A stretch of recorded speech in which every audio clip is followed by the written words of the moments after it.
Good morning everyone.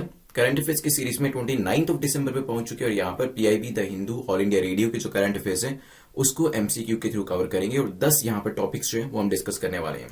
शुरुआत करते हैं एक शॉर्ट मोटिवेशन स्टोरी के साथ। हुआ क्या, एक बार एक डोंकी जो था वो एक कुएं में गिर गया।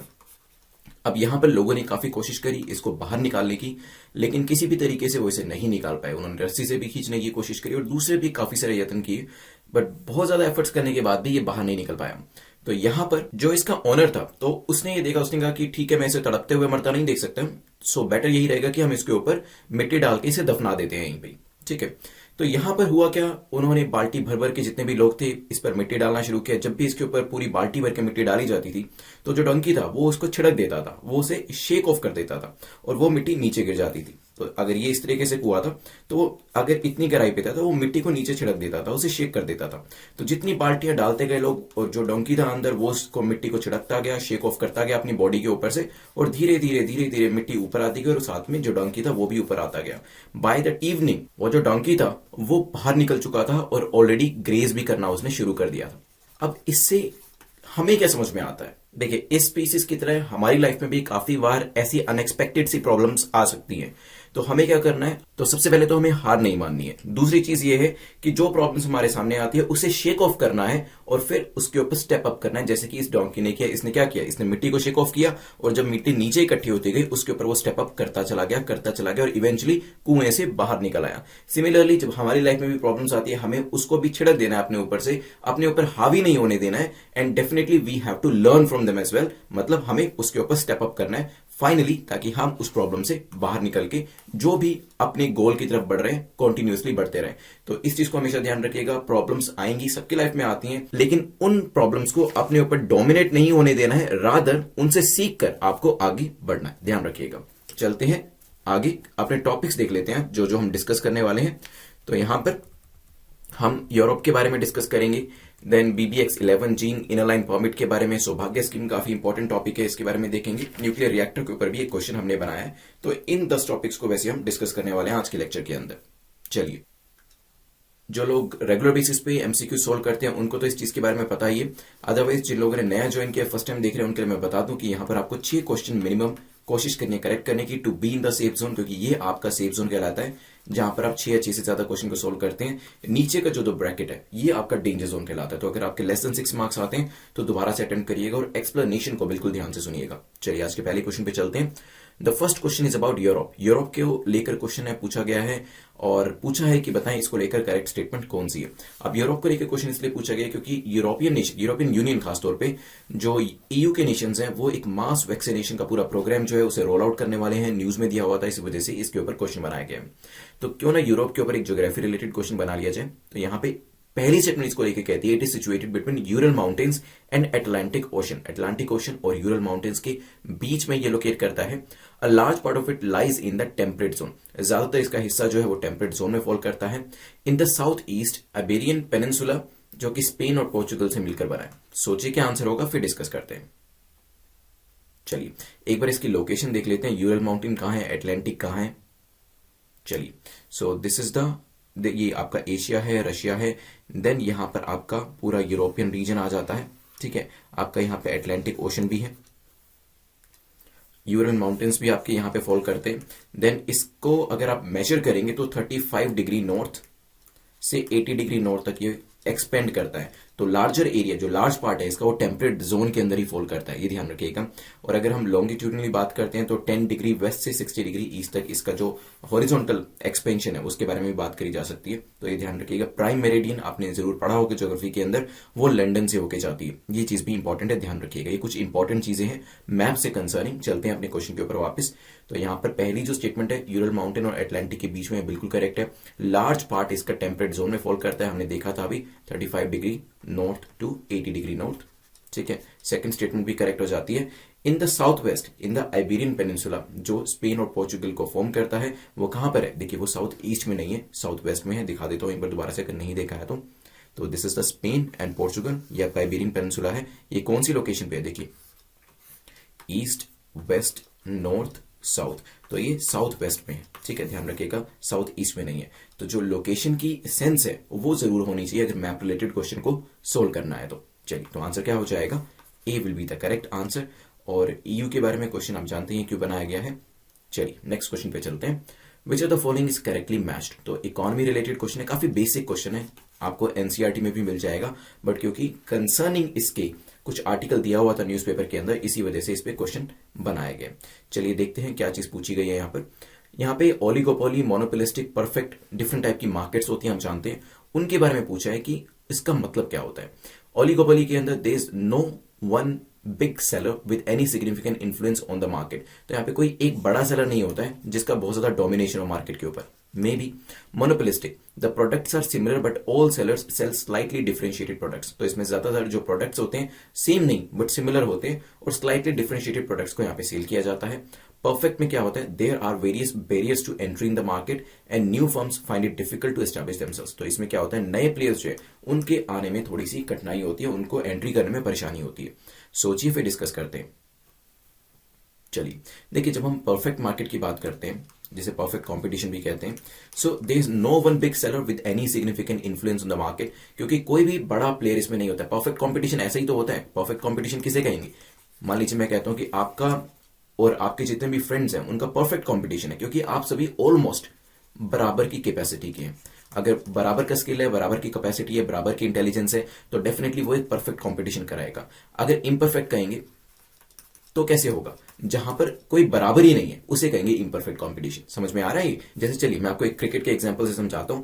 मान लीजिए मैं कहता हूं कि आज इंडिया और ऑस्ट्रेलिया का मैच है, क्या कहेंगे आप? परफेक्ट कंपटीशन है, ठीक है। अगर मैं कहता हूं इंडिया और अफगानिस्तान का मैच है, तो उतना ज्यादा परफेक्ट कंपटीशन नहीं है, it's an imperfect competition, because result को थोड़ा सा एंटिसिपेट किया जा सकता है। यहां पर हमें पता है कि इसमें जो इंडिया की कैपेसिटी और अफगानिस्तान की कैपेसिटी है उसमें काफी डिफरेंस है, लेकिन इंडिया और ऑस्ट्रेलिया दोनों ही काफी बेहतरीन टीम्स हैं। तो यहां पर we can say that this is the perfect competition.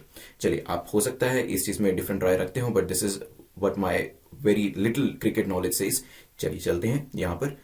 Perfect के बारे में मैंने आपको बता दिया, सो दिस इज इनकरेक्ट, क्योंकि इसकी एक्सप्लेनेशन जो है वो ओलिगोपोली में दे रखी है। तो ओलिगोपोली तो वैसे ही इनकरेक्ट हो जाएगा। क्यों? क्योंकि जब हम ओलिगोपोली की बात करते हैं, there are various barriers to entry into the market. Market में एंटर करना उतना आसान नहीं होता है, और न्यू फर्म्स जो होती हैं they always find it difficult to establish themselves. तो ध्यान रखिएगा, ये ओलिगोपोली और परफेक्ट को आपस में इंटरचेंज करके दिया गया था। मोनोपोलिस्टिक तो हम कहते हैं, काफी आम भाषा में भी मोनोपोलिस्टिक का हम यूज कर लेते हैं कि उसने अपनी मोनोपोली बना रखी है। क्यों? क्योंकि इसके अंदर जो एक व्यक्ति होता है उसकी ज्यादा चलती है। तो यहाँ पे जो प्रोडक्ट सेल किए जाते हैं they are of similar nature, but उसमें थोड़ा थोड़ा डिफरेंस जो होता है वो हमेशा से प्रोडक्ट्स के बीच में रहता है।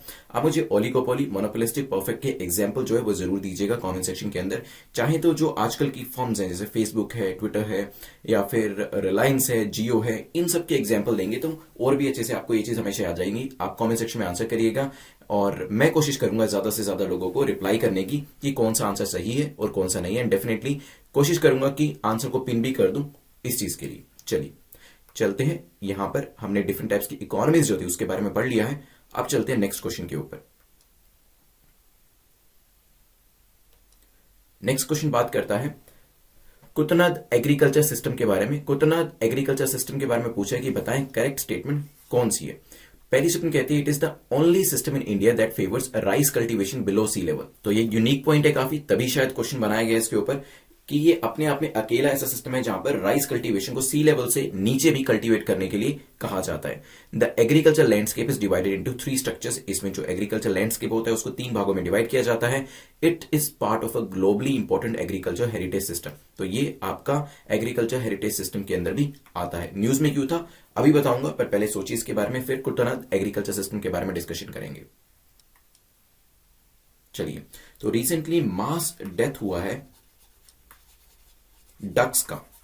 कुटनाड के अंदर काफी सारी डक्स जो थी, अराउंड 10,000 डक्स जो है उनकी डेथ हुई है। इस वजह से न्यूज थी, और ये जो डक्स थी ये पर्टिकुलरली 2 इंपॉर्टेंट फार्मर्स थे उनको बिलोंग करती थी। तो इस वजह से ये और भी एक चिंता का विषय बन चुका है। कुटनाड रीजन इसी वजह से न्यूज में था। लेट्स सी आगे आने वाले दिन में पता चलेगा कि रीजन क्या था इस डेथ का। फिलहाल यहां पे क्वेश्चन को देखते हैं, क्या ये अपने आप में ओनली सिस्टम है जो कि rice cultivation below the sea level को सपोर्ट करता है, कुटनाड एग्रीकल्चर सिस्टम? तो ये पहली स्टेटमेंट करेक्ट हो जाती है। लैंडस्केप 3 स्ट्रक्चर में डिवाइडेड होता है, ये भी करेक्ट है। और यहां पर ये बेसिकली आपका जो ग्लोबल लेवल का globally important agriculture heritage system है उसका भी पार्ट है। ये चीज भी आपकी करेक्ट है। एक बार लोकेशन में आपको दिखा देता हूं, आंसर तो हमारा डी हो जाएगा, ऑल ऑफ द अबव, ये चीज ध्यान रखिएगा। सो दिस इज कुटनाड, केरला के अंदर है और अलाप्पुझा के बिल्कुल पास में पड़ता है। इसमें जो बेसिकली लैंड होती है आपका, अगर इस रीजन में बात करी जाए तो वो काफी ज्यादा ब्रैकिश वाटर होता है वहां पे, और जो लैंड है, land is created by draining delta swarms, तो पानी जो है काफी आ जाता है यहाँ पर, और यहाँ पे राइस कल्टीवेशन के लिए इसे अच्छा माना जाता है। जब मैंने पीछे आपको 3 स्ट्रक्चर के बारे में बात करी थी, तो यस, जो लैंड है, लैंडस्केप 3 स्ट्रक्चर में रहता है यहाँ पे। वेटलैंड्स रहती हैं, देन सेकेंड है आपका गार्डन लैंड्स, एंड तीसरा है वाटर एरियाज। इन 3 पार्ट्स में आपका पूरा लैंडस्केप जो है डिवाइडेड रहता है, ये भी ध्यान रखिएगा। सो जगह का नाम इंपॉर्टेंट रखिएगा, और जो इंपॉर्टेंट चीजें हैं इसकी राइस कल्टीवेशन के लिए वो भी ध्यान में रखिएगा। चलते हैं नेक्स्ट क्वेश्चन के ऊपर, विच इज क्वेश्चन नंबर 4। पूछा गया है, recently the Indian Institute of Science Education and Research IISER has recognised the BBX11 gene that facilitates. ये जो पर्टिकुलर जीन है ये क्या फैसिलिटेट करता है? कोरोना वायरस की ग्रोथ को, या फिर फ्रूट्स को राइपन करने में ये हेल्प करता है, क्रॉप्स को ग्रीन करने में हेल्प करता है, या फिर एंटीबॉडीज को डेवलप करने में हेल्प करता है। BBX11 आपका साइंस एंड टेक्नोलॉजी बायोलॉजी वाला सेक्शन है, वहां पर क्वेश्चन पूछा जा सकता है। एप्लीकेशन की बात करी जा रही, तो बताएं क्या आंसर हो सकता है। चलिए, तो रिसेंटली आपके जो IISER है, Indian Institute of science and education research, उन्होंने BBX11 जीन को रिकॉग्नाइज किया है, जो कि ग्रीनिंग ऑफ क्रॉप्स में हेल्प करता है। तो क्रॉप्स जैसे जो हरी दिखती है, उनके जो ग्रीन होता है, ग्रीन कलर होता है, उसमें ये काफी हेल्प करता है। तो आंसर क्या हो जाएगा? C will be the correct answer. ध्यान रखिएगा इस चीज के बारे में, और कुछ और चीजें इसके बारे में जान लेते हैं। BBX11 जो है basically it plays a very vital role, काफी इंपॉर्टेंट रोल जो है ये प्ले करता है। किस चीज के अंदर? It plays a very important role in regulation of amount of photochlorophyllide. और फोटोक्लोरोफिलाइड जो होता है वो बेसिकली एक इंटरमीडिएट होता है कि कितना क्लोरोफिल जो है वो सिंथेसाइज किया जाएगा। ठीक है, तो BBX11 जो है वो फोटोक्लोरोफिलाइड इसको रेगुलेट करता है। ये फर्दर किसको रेगुलेट करता है? ये सिंथेसाइज करने की कोशिश करता है, क्लोरोफिल को, उसको रेगुलेट करने की कोशिश करता है, जो कि फर्दर डिसाइड करता है कि कितना ग्रीन कोई भी आपकी क्रॉप होने वाली है। तो ये जो पूरा रिलेशन है इसको ध्यान रखिएगा। BBX11 देन फोटोक्लोरोफिलाइड, देन आपका आता है chlorophyll, and then greening of the plant. चलिए नेक्स्ट क्वेश्चन पे चलते हैं। नेक्स्ट क्वेश्चन ILP के बारे में, इनर लाइन परमिट के बारे में 3 स्टेटमेंट्स आपको दिए, पूछा है कि बताएं कौन सी स्टेटमेंट आपकी करेक्ट है, कौन सा कथन आपका सही है। It is an extension of the partition of Bengal act 1905। हो सकता है ILP उसका एक्सटेंशन भी हो या फिर ना भी हो। It prevents illegal migrants and encroachment by outsiders. तो ये क्या करते हैं? इलीगल माइग्रेंट्स जो है, अगर आउटसाइडर्स भी आ रहे हैं तो उनको भी रोका जाता है इसके थ्रू। Both the duration of stay and the areas allowed to be access for any non native are determined by it. इसके अंदर बताया जाता है किस किस एरिया को आप एक्सेस कर सकते हैं, और इसके अलावा कितना आप स्टे कर सकते हैं एक पर्टिकुलर रीजन के अंदर, ये चीज भी डिसाइड करी जाती है। सोचिए। चलिए, अभी हमारे होम मिनिस्टर ने एक स्टेटमेंट दी थी कि इनर लाइन परमिट ILP जो है it is the biggest gift to people of Manipur by the prime minister of India. ठीक है, तो ये जो चीज थी कही गई, इस वजह से क्वेश्चन बना इसके ऊपर, और एग्जाम में पूछा भी जा सकता है क्योंकि होम मिनिस्टर, प्राइम मिनिस्टर दोनों का नाम इसके अंदर इन्वॉल्व किया गया है। ठीक है, तो ILP के बारे में आप जानते हैं कि काफी सारे हमारे स्टेट्स हैं, खासतौर पर नॉर्थ ईस्टर्न स्टेट्स जो है हमारे ILP सिस्टम के अंदर आते हैं, और टाइम टू टाइम इस पे क्वेश्चन मैंने बनाए भी हैं और आपसे डिस्कस भी किए। इवन ILP सिस्टम जो है जब ब्रिटिश रीन कर रहे थे इंडिया के अंदर, तब से इसका इस्तेमाल किया जाता है। ये कोई पार्टीशन ऑफ बंगाल का इससे कोई लेना देना नहीं है, पहली चीज तो ये ध्यान रखिएगा। ठीक है, ILP is an extension of the Bengal eastern frontier regulation. मैंने लास्ट टाइम बताया था आपको, अगर याद हो तो, Bengal eastern frontier regulation act 1873। ठीक है, इसका पार्टीशन ऑफ बंगाल से कोई लेना देना नहीं है, पार्टीशन ऑफ बंगाल एक्ट तो कोई था ही नहीं। ठीक है, ध्यान रखिएगा। बाकी सेकंड स्टेटमेंट जो है वो करेक्ट हो जाती है। अगर आपको याद हो, लास्ट टाइम मैंने जब लक्षद्वीप के बारे में बताया था, और ये भी बताया था कि during training some of my friends they went to Lakshadweep, और वहां पर भी कुछ इस तरीके का सिस्टम जो होता है, आपको टूरिज्म के लिए पहले कुछ स्पेशल परमिशन जो है वो लेनी होती है। कुछ इस तरीके से ये ILP वाले एरिया के अंदर भी आपको पहले एक परमिट लेना पड़ता है अगर आप किसी पर्टिकुलर रीजन में जा रहे हैं। ऐसा किया जाता है ताकि जो ट्राइबल लोग हैं वहां पर, उनकी संस्कृति को, उनके कल्चर को प्रोटेक्ट किया जा सके। ऐसा नहीं होना चाहिए कि बाहर के लोग जाते हैं और फिर कहीं ना कहीं जो कल्चर है उनका वो अननेसेसरी डिस्टर्ब हो। तो यहां पर it prevents illegal migrants and encroachment, तो ये सेकंड स्टेटमेंट सही हो जाती है। देन बोथ द ड्यूरेशन और स्टे, कि किस, जब भी आप ILP लेते हैं तो बताया जाता है कि इस पूरे रीजन के अंदर इतने रीजन को आप एक्सेस कर सकते हैं और 3 दिन के लिए कर सकते हैं, टाइम भी बताया जाता है, तो ध्यान रखिएगा। तो सेकंड और थर्ड स्टेटमेंट आपकी करेक्ट हो जाती है। आंसर विल बी डी यहां पे करेक्ट आंसर हो जाएगा। अब मैं यहां पे आपको चाहूं तो बता सकता हूं कौन कौन से स्टेट्स हमारे ILP के अंडर में है, बट क्योंकि अभी इवन दिसंबर के अंदर भी मैं आपको ये चीज बता चुका हूं, पहले भी हम ये डिस्कस कर चुके हैं। तो मैं आपसे एक्सपेक्ट करता हूं कि आप प्लीज इसका आंसर जो है कमेंट सेक्शन में जरूर करिएगा कि कौन कौन से स्टेट जो है, देखिए काफी स्टेट ऐसे हैं जो कि पूरे के पूरे आईएलपी के अंदर है, कुछ स्टेट ऐसे हैं जो कि जिनका एक हिस्सा जो है वो आईएलपी के अंडर में। तो प्लीज चाहे वो पार्शली है या कंप्लीटली है, अगर वो आईएलपी के अंडर में आते हैं तो उसका नाम मुझे स्टेट का जरूर नीचे बताइएगा, और अगर कोशिश करें तो उस पर एक निमोनिक भी बनाया जा सकता है ताकि आपको एग्जाम के टाइम में वो याद रहे, ध्यान रखिएगा। चलिए क्वेश्चन नंबर 6 पे जाने से पहले क्रैक यूपीएससी इन 200 डेज की सीरीज को आप सब्सक्राइब कर सकते हैं, आप जानते हैं, और काफी सारे लोग इसका जो बेनिफिट है वो भी ले रहे हैं, because we have the 50% discount going on right now. इसके बाद जो है हम प्राइसेस को बढ़ाने वाले हैं जनवरी 2021 से, तो आप इस डिस्काउंट का फायदा उठाएं, इस कूपन को यूज करें। 2021 कूपन है आपका, 2021 साल आने वाला है, and you can grab the 50% discount. चाहे तो आप अगर 2021 के लिए तैयारी कर रहे हैं, crack UPSC exam in 200 days को सब्सक्राइब कर सकते हैं, और अगर आप 2022 के लिए तैयारी कर रहे हैं, 2022 में एग्जाम देना चाहते हैं, तो एक और मोर एक्सटेंसिव प्रोग्राम जो हमारा मिशन यूपीएससी 2022 है, इसको भी चाहे तो अपनी कन्वीनियंस के हिसाब से सब्सक्राइब कर सकते हैं। तो ये आपको डिसाइड करना है, 2021 के एग्जाम के लिए तैयारी कर रहे हैं तो आप ये प्रोग्राम ज्वाइन करें, क्रैक यूपीएससी एग्जाम 200 डेज। लेकिन अगर अभी कॉलेज में है या फिर अभी तैयारी करना शुरू किया लेकिन अपना अटेम्प्ट 2022 में देना चाहते हैं, तो गो फॉर दिस प्रोग्राम, आप मिशन यूपीएससी 2022 को सब्सक्राइब कर सकते हैं। सो इसमें सारी चीजें ऑन स्क्रीन भी दे रखी है, अदरवाइज कोई भी चीज आप पूछना चाहें तो आप मुझसे इन प्रोग्राम्स के बारे में @prince_ जरूर लगाना है, लूथरा के ऊपर भी पूछ सकते हैं, और कोई भी आपका डाउट है तो वो क्लैरिफाई करा सकते हैं, डायरेक्टली मुझे मैसेज करिएगा। कोशिश करें इसे अभी सब्सक्राइब करने की, बिकॉज अभी डिस्काउंट चल रहा है तो ये 50% डिस्काउंट आपको मिल जाएगा। चलिए चलते हैं नेक्स्ट क्वेश्चन, क्वेश्चन नंबर 6 के ऊपर पूछा गया है, webinars on the theme of देखो अपना देश हैज बीन स्टार्टेड बाय। तो अभी एक पर्टिकुलर वेबिनार जो है स्टार्ट किया गया देखो अपना देश के ऊपर, पहले भी मैंने आपसे क्वेश्चन बनाया था, इससे कंसर्निंग था basically, not exactly the same question. तो बताएं ये वेबिनार जो है इस थीम पे जो चलाया गया है ये किसने स्टार्ट किया? मिनिस्ट्री ऑफ टूरिज्म ने, इंडिया टूरिज्म डेवलपमेंट कॉर्पोरेशन ने, the Indian national trust for art and cultural heritage ने, या फिर नन ऑफ द अबव। सोचे क्या आंसर हो सकता है? देखिए कंफ्यूजन है आपका एबीसी के अंदर, इवन डी भी हो सकता है, ऐसी भी कोई ऑर्गेनाइजेशन हो सकता है जो हमें उसका नाम ना पता और उसने ये स्टार्ट किया हो। सोचिए फिर डिस्कस करते हैं।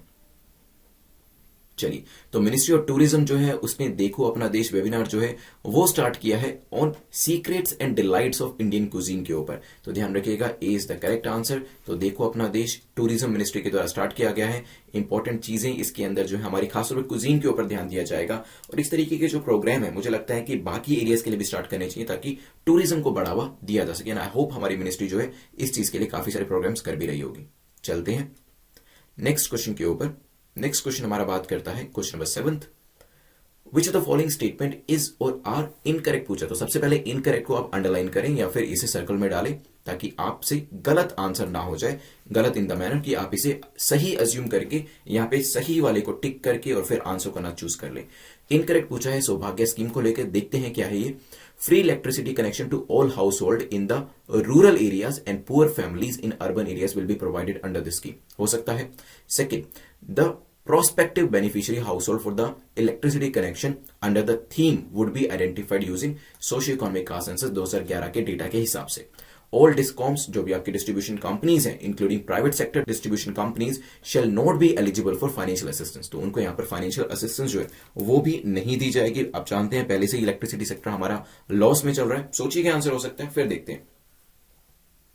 चलिए, रिसेंटली न्यूज में थे 5 मोहल्लास जो है अंबा विलेज, कहां पर है? लद्दाख के अंदर, उनको इलेक्ट्रिसिटी कनेक्शन रिसेंटली प्रोवाइड किए गए हैं। Amba village had no electricity till now. तो इस गांव के अंदर अब तक बिजली ही नहीं थी। इमेजिन कितना मुश्किल होता होगा। इसी वजह से जो सिविल सर्वेंट्स है उनकी जरूरत पड़ती है ताकि इस तरीके की चीजें सजेस्ट भी करी जा सके और उसको इंप्लीमेंट करने में आप लोग इंपॉर्टेंट रोल भी प्ले कर सके, ताकि एटलीस्ट जिन गांव के लोगों को अभी तक काफी सारी फैसिलिटीज जिनको हम आजकल यूज करते हैं लेकिन क्योंकि वो इतनी हमारी जिंदगी में इन्वॉल्व हो चुके हैं कि हम ध्यान ही नहीं देते। इमेजिन कि अगर लाइट एक दिन के लिए नहीं होती है, इलेक्ट्रिसिटी एक दिन के लिए नहीं होती है तो कितनी प्रॉब्लम होती है, लेकिन जब वो होती है तो उसकी तरफ हमारा इतना ज्यादा ध्यान नहीं जाता है। Everything whether it is mobile charging, laptop charging, सब चीज में इलेक्ट्रिसिटी का इस्तेमाल होता है। और एक गांव जिसके पास अभी तक इलेक्ट्रिसिटी थी नहीं, कितने सालों से वहां पर लोग रह रहे होंगे बिना इलेक्ट्रिसिटी के, जिनको अभी इलेक्ट्रिसिटी प्रोवाइड करी गई है। It's a very good thing. यहाँ पे फ्री इलेक्ट्रिसिटी कनेक्शन की बात करी गई है। फ्री इलेक्ट्रिसिटी कनेक्शन जो है इसके अंदर प्रोवाइड तो किए जाएंगे, बट लेट्स सी कैसे।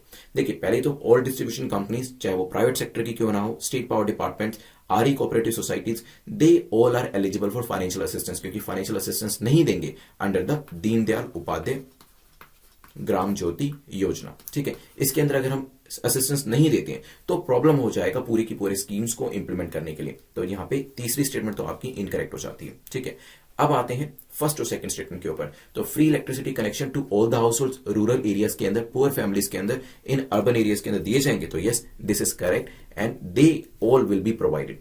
प्रोस्पेक्टिव बेनिफिशियरीज कहां से आएंगे? क्या बीपीएल लिस्ट से आएंगे? देखिए यहाँ पे बीपीएल लिस्ट दे सकते हैं और आपको कंफ्यूज किया जा सकता है, but it is from the socio economic caste census 2011 का डेटा। तो दोनों स्टेटमेंट्स हमारी करेक्ट हो जाती है। आंसर क्या हो जाएगा? बी नहीं, आंसर होगा सी, क्योंकि क्या पूछा था हमसे कि इनकरेक्ट कौन सी है, गलत स्टेटमेंट कौन सी है, ध्यान रखिएगा। चलिए, सो दिस इज सौभाग्य प्रधानमंत्री सहज बिजली हर घर योजना। देखिए फुल फॉर्म भी पता होनी चाहिए। ठीक है, access to electricity to all willing household, substitution to kerosene, यहाँ पे आपको एनवायरमेंट जो है वो भी यहाँ पे सुधरेगा, improvement in the educational services जो, तो ये भी इसके अंदर एक कंपोनेंट रखा गया है। तो ये चीजें ध्यान रखिएगा। देखिए अब मान लीजिए सौभाग्य स्कीम है और आपको पता है कि सहज बिजली हर घर योजना जो है वो इसके अंदर इसकी बात करी गई है, और एक ऑप्शन आपका ये बना दिया जाता है, दूसरा ये बना दिया जाता है, तीसरा ये बना दिया जाता है। देखिए जब तक बिजली नहीं होगी तो डेफिनेटली एजुकेशन करना मुश्किल हो जाएगा, क्योंकि जब लाइट होगी तभी तो पढ़ाई होगी। तो यहां पर देखिए एजुकेशन का कंपोनेंट हो सकता है। जब प्रीलिम्स के अंदर क्वेश्चन बन गया तो हमें लगे कि ये पर्टिकुलर स्कीम तो इलेक्ट्रिसिटी को लेके है, तो पहले स्टेटमेंट ठीक है, और कैरोसिन को भी हटाना है, ये स्टेटमेंट भी ठीक है, और वहां पे हमारे ध्यान में ये नहीं आएगा कि electricity is a very important component for the education services. तो ये चीज सही तरीके से चल सके, इंप्रूव करा जा सके एजुकेशन को भी और एजुकेशन सर्विसेज को भी, उसके अंदर बिजली का बहुत इंपॉर्टेंट रोल रहता है। And this is also one of the components, जैसे कि यहां पर दिया गया। तो ध्यान रखिएगा इस चीज के बारे में। तीनों स्टेटमेंट्स जो हैं वो आपकी इलेक्ट्रिसिटी से डायरेक्टली या फिर इनडायरेक्टली रिलेट करती हैं। इलेक्ट्रिसिटी होगी तो कैरोसिन यूज नहीं करना पड़ेगा, इलेक्ट्रिसिटी होगी तो एजुकेशन सर्विसेज सही तरीके से चल पाएंगी। चलिए क्वेश्चन नंबर 8 को देखते हैं, जो कि PMJAY सेहत के बारे में है। वैसे ही सेहत के ऊपर कुछ दिन पहले क्वेश्चन पूछा था। लेट्स सी यहां पर नई स्टेटमेंट्स को आप फिगर आउट कर पाते हैं या नहीं। पहली स्टेटमेंट कहती है the scheme will provide a financial cover of 5 lakh per family for in patient care and surgical procedure. तो यहाँ पे 5 लाख पर फैमिली का जो प्रोविजन है फाइनेंशियल हेल्प का वो रखा गया है। Treatment under the scheme is limited to government and private hospital in Jammu and Kashmir only. इसके अंदर जो ट्रीटमेंट दिया जाएगा वो प्राइवेट हॉस्पिटल JNK के अंदर ही दिया जाएगा। आपको याद होगा कुछ दिन पहले प्राइम मिनिस्टर नरेंद्र मोदी ने PMJAY सेहत को एक्सटेंड किया था to all the resident of Jammu and Kashmir. इस वजह से क्वेश्चन तब भी मैंने आपसे पूछा था, तब स्टेटमेंट्स कुछ अलग थी, अभी कुछ नई स्टेटमेंट्स हैं। सोचिए इसके बारे में, प्रधानमंत्री जन औषधि योजना सेहत के बारे में फिर डिस्कस करते हैं। चलिए देखिए सबसे पहले तो यस 5 लाख का कवरेज इसके अंदर दिया जा रहा है, जो कि काफी अच्छा कदम है। Benefit of the scheme is to treatment जो है, देखिए ऐसा लग सकता है कि अभी 3 या 4 दिन पहले ही इसे प्रधानमंत्री ने लॉन्च किया था और यहाँ पे कहा था कि all the residents of Jammu and Kashmir को ये पर्टिकुलर स्कीम जो है वो दी जा रही है, डेडिकेट करी जा रही है। लेकिन इसका मतलब ये नहीं है कि जो इसके अंदर हॉस्पिटल्स होंगे, चाहे वो प्राइवेट हो या गवर्नमेंट हो, वो सिर्फ JNK के होंगे। नहीं, जितने भी हॉस्पिटल इसके अंदर एम्पैनल किए गए हैं, चाहे वो JNK में हो या फिर किसी और स्टेट के अंदर हो, यूनियन टेरिटरी के अंदर हो, उन सबको इसके अंदर एम्पैनल किया गया और वो सभी लोग जो है एलिजिबल है इन सभी एलिजिबल हॉस्पिटल्स में जाने के लिए। तो ट्रीटमेंट जो होगा वो JNK तक लिमिटेड नहीं है, ध्यान रखिएगा। आंसर क्या हो जाएगा? सिर्फ फर्स्ट स्टेटमेंट हमारी करेक्ट हो जाती है। एंड आई रिमेंबर जब ये स्कीम लॉन्च होने वाली थी उसी दिन सुबह मैंने आपको अपने लेक्चर में भी बताया था कि आज ये स्कीम लॉन्च होगी। तो ध्यान रखिएगा 5 लाख का कवरेज है और कहीं पर भी इलाज कराया जा सकता है, किसी भी एम्पैनल्ड हॉस्पिटल के अंदर इलाज कराया जा सकता है। क्वेश्चन नंबर 9 को देखते हैं। क्वेश्चन नंबर 9 बात करता है, which of the following committee recently reiterated a long standing demand of the IITs of exemption from implementing reservation in faculty position. तो अभी कौन सी कमेटी ने ऐसा कहा है कि IITs के अंदर जो फैकल्टी पोजीशन है वहां पे जो रिजर्वेशन दिया जाता है उसको एग्जाम कर देना चाहिए। तो IITs के अंदर ये चीज नहीं होनी चाहिए। क्या वो V रामगोपाल राव कमेटी है, राजा चलिया कमेटी है, केलकर कमेटी या फिर अजीत कुमार कमेटी? सोचिए। चलिए तो यहां पर आंसर हमारा है V Ramgopal Rao committee, A is the correct answer. A government committee recently reiterated की long standing demand of IIT जो एग्जाम्पशन करना है फैकल्टी पोजीशन से रिजर्वेशन करने की, तो उन्होंने इस पोजीशन को रीइटरेट किया है, इसको सपोर्ट किया है। ठीक है, तो ध्यान रखिएगा ए हमारा करेक्ट आंसर हो जाता है। बट इंपॉर्टेंट चीज यहां पर है कि अलग अलग एरियाज में कौन कौन सी कमेटीज बनाई गई। जैसे IIT के ऊपर V रामगोपाल राव कमेटी बनाई गई है, ठीक है। और अगर मैं आपसे कहूं टैक्स रिफॉर्म्स के ऊपर राजा चलिया कमेटी बनाई गई थी, ठीक है। अब मैं आपसे पूछूंगा बताइए assessing PPP in India and tax structure reform, इसके ऊपर कौन सी कमेटी बनाई गई थी? बताएं। असेसिंग जो आपका PPP मॉडल होता है, public private partnership in India and tax structure reform के ऊपर बनाई गई थी केलकर कमेटी, ठीक है। देन अगर पूछूं मैं आपसे आर्मी पे स्केल के ऊपर कौन सी कमेटी बनाई गई थी? अजीत कुमार कमेटी, ठीक है। तो कुछ कमेटीज के नाम ध्यान रखिएगा, एग्जाम में कई बार आ जाता है एक क्वेश्चन ऐसा जिसमें पर्टिकुलर कमेटी पूछ ली जाती है, और खासतौर पे ऐसी कमेटीज पूछी जाती है जो ज्यादा न्यूज में नहीं रहती है। तो ये थोड़े सा जो 4 कमेटीज हैं ज्यादा इनका मेंशन नहीं होता है, तो ध्यान रखिएगा। चलते हैं नेक्स्ट क्वेश्चन के ऊपर। आज का लास्ट क्वेश्चन हमारा बात करता है न्यूक्लियर रिएक्टर्स को लेकर। पूछा गया न्यूक्लियर रिएक्टर्स को लेकर बताएं कौन सी स्टेटमेंट आपकी करेक्ट है, कौन सा कथन आपका सही है। पहली स्टेटमेंट कहती है it is where the nuclear chain reaction occurs that produce energy by fusion। तो यहाँ पे न्यूक्लियर रिएक्टर्स में क्या होता है, न्यूक्लियर चेन रिएक्शन होता है और यहाँ पे एनर्जी प्रोड्यूस करी जाती है फ्यूजन के साथ। The main purpose of a reactor is to contain and control the energy release. तो यहाँ पे रिएक्टर का मेन काम क्या होता है, जो भी एनर्जी रिलीज हो रही है उसको कहीं ना कहीं कंट्रोल करना, रेगुलेट करना। It comprises of a core that contains all the fuel and generates the heat required for energy production। तो इसके अंदर एक कोर होती है जिसके अंदर क्या होता है, जिसके अंदर सारा फ्यूल होता है और वहां पर जो हीट होती है उसको जनरेट किया जाता है ताकि जो एनर्जी है उसका प्रोडक्शन किया जा सके। सोचिए क्या आंसर होगा, फिर हम करेंगे इसके बारे में डिस्कशन। चलिए देखिए, अभी यूएसए को लेकर ये न्यूज थी, अभी डिस्कस करते हैं। रिसेंटली यूएसए का एक प्लान था कि वो फर्स्ट न्यूक्लियर रिएक्टर मून पे बनाने वाले हैं बाय द एंड ऑफ 2026, और व्हाइट हाउस के जो डायरेक्टिव्स हैं वो भी इनको मिल गए हैं इस चीज को लेकर। और अभी 2021 के अंदर ही जो नासा है और साथ में ही जो यूएस डिपार्टमेंट ऑफ एनर्जी है वो कोलैबोरेट कर रहे हैं इस चीज के लिए एक प्लान बनाने के लिए। अभी हम डिस्कशन करते हैं अपने आंसर को लेके। अगर बात करें जाए न्यूक्लियर रिएक्टर्स के अंदर, तो it comprise of a core. तो यस, इसमें कोर होती है, जितना फ्यूल होता है वो कोर के अंदर होता है और वहां पे जो हीट है उसे जनरेट किया जाता है, देन रिक्वायर्ड एनर्जी उससे प्रोड्यूस करी जाती है। मेन पर्पस रिएक्टर का क्या होता है, मेन पर्पस यही है कि जो एनर्जी रिलीज करी जा रही है उसको कंट्रोल करना और रेगुलेट करना। न्यूक्लियर चेन रिएक्शंस इसके अंदर होते हैं जो कि एनर्जी को प्रोड्यूस करते हैं by the process of fusion, नहीं फिशन। ध्यान रखिएगा। वेरी सिंपली बताना हो तो देखिए, फिजन और फ्यूजन दोनों ही आपके न्यूक्लियर रिएक्शंस होते हैं जिससे कि एनर्जी को प्रोड्यूस किया जाता है। ठीक है, तो एनर्जी को प्रोड्यूस करना है या तो फ्यूजन का यूज कर सकते हैं या फिर फिजन का यूज कर सकते हैं। अभी यहां पे न्यूक्लियर रिएक्टर के अंदर फिजन का यूज किया जाता है। बेसिकली फ्यूजन में क्या होता है, फ्यूजन में वेरियस न्यूक्लियस, 2 न्यूक्लियस जो है वो मिलकर एक न्यूक्लियस बनाती है। ठीक है, this is the process of fusion. लेकिन फिजन का जो प्रोसेस है वो बिल्कुल इससे अपोजिट है। इसमें एक न्यूक्लियस जो होता है उससे 2 न्यूक्लियाई बनाई जाती है। ठीक है, ध्यान रखिएगा। इसमें स्प्लिटिंग का जो प्रोसेस होता है उसे फॉलो किया जाता है फिजन के अंदर, जो कि हमारे यहाँ पे न्यूक्लियर रिएक्टर के अंदर यूज होता है। तो आंसर क्या हो जाएगा आपका, here the answer will be D. ध्यान रखिएगा। और जो यूएस को लेकर न्यूज है इसको भी ध्यान रखिएगा कि क्या चीज बताई गई है। यूएस जो है मून के ऊपर 2026 तक कोशिश कर रहा है कि एक न्यूक्लियर रिएक्टर जो है उसे बना लिया जाए। चलिए, तो 10 क्वेश्चन हमारे यहाँ पे कंप्लीट होते हैं और अभी हम करेंगे 2 मिनट के अंदर इसे रिवाइज। एक्टिव रिवीजन रहने वाली है जिसमें आप ही आंसर करेंगे जो क्वेश्चन मैं आपसे पूछूंगा, एंड देन प्रीलिम्स और मेंस का जो आंसर है उसको डिस्कस करेंगे। ईयू नेशंस जो हैं वो मास रोलिंग आउट कर रहे हैं वैक्सीनेशन की, इस वजह से फर्स्ट क्वेश्चन हमने बनाया था। जल्दी से बताएं, आइबेरियन पेनिनसुला के अंदर कौन कौन सी कंट्रीज आती है, जिसके बारे में हमने डिस्कशन किया था। कौन कौन सी कंट्रीज थी आइबेरियन पेनिनसुला के अंदर। जो यूरोप है हमारा, यूरल माउंटेन्स अटलांटिक ओशन के बीच में, ये भी मैंने बताया था। और मैंने आपको ये भी बताया था कि ये टेम्परेट जोन में फॉल करता है। टेम्परेट जोन कितने डिग्री नॉर्थ से कितने डिग्री नॉर्थ होता है ये जल्दी से मुझे बता दें। तो यहाँ पे आइबेरियन पेनिनसुला के अंदर स्पेन और पोर्चुगल मैंने आपको बताया था, और ये टेम्परेट रीजन जो था वो आपका 35 डिग्री नॉर्थ से 80 डिग्री नॉर्थ लैटिट्यूड में फॉल करता है। देन मुझे आप ओलिगोपोली मोनोपोलिस्टिक परफेक्ट मार्केट के एग्जांपल देने वाले हैं, लेकिन मुझे जल्दी से परफेक्ट का ये बताएं कि परफेक्ट के बारे में मैंने क्या बताया था। एक लाइन में मुझे बता सके तो बता दीजिए इसे। तो यहाँ पे जल्दी से बताएं, नो वन बिग सेलर, क्या ये चीज बताई थी? Yes, there is no one big seller with any significant influence, क्योंकि यहाँ पे परफेक्ट कंपटीशन होता है, all of you are equal. ठीक है, चलिए, या फिर कहें ऑलमोस्ट इक्वल हो सकते हैं। इसके बाद हमारा डिस्कशन हुआ था नेक्स्ट क्वेश्चन के ऊपर, जहां पे मैंने आपसे कुटनट एग्रीकल्चर सिस्टम के बारे में बताया था, और मैंने यहाँ पे आपको डक्स का एग्जाम्पल भी दिया था। और यहाँ पे अगर आप बताना चाहें तो मुझे 3 जो मैंने आपको स्ट्रक्चर बताए थे लैंडस्केप के, उसके नाम बता दें। 3 स्ट्रक्चर मैंने आपको बताए थे, कुछ याद आ रहा है आपको? वेटलैंड था एक, तो दूसरा क्या था?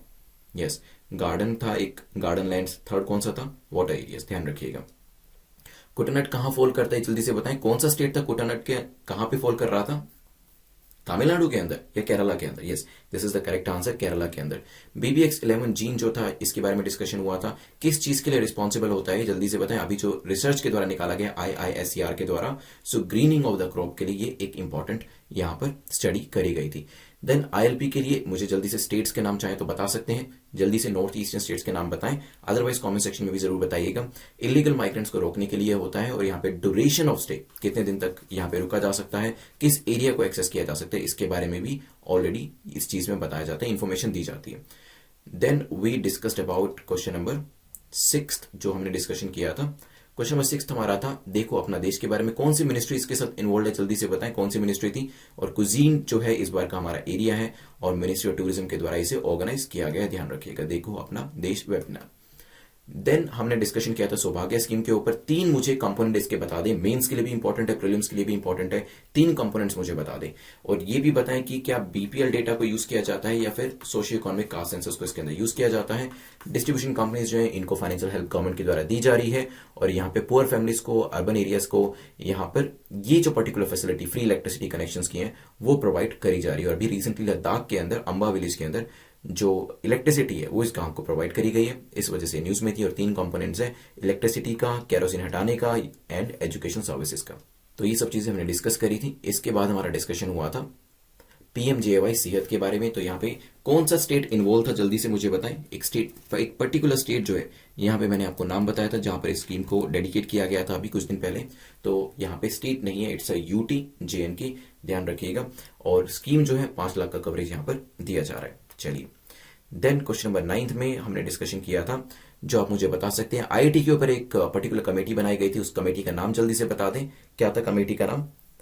चलिए ठीक है, वी रामगोपाल राव कमेटी। और टैक्स रिफॉर्म्स इन इंडिया के ऊपर राजा चलिए कमेटी थी। और अभी आर्मी पे स्केल के ऊपर कौन सी कमेटी बनाई थी जल्दी से बताएं। अजीत कुमार कमेटी। पीपीपी के ऊपर कौन सी कमेटी थी, इट वॉज केलकर कमेटी। चलिए करेक्ट है।